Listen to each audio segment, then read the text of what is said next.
Yes people, what's happening today? I'm going to show you how to transform these to these. Let's go. So as always, you're going to want to prep the shoe thoroughly. This makes sure that the paint stays on.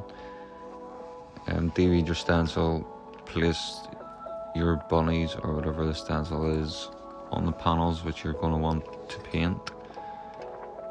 Also do thin coats. I think it took me around 6 to 7 coats for my final product, just like this. Then you're going to want to peel off the stencil. This part can be quite pleasing for some folk. Also, underneath this you might see bits of bleeding.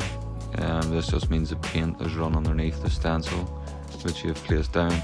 You're going to want to go over all this, doing touch-ups as you can see me doing now. And then went on and done the outer lining of the swoosh as well in the light blue colour that I've done the panels. Also going to do the air around the sole too.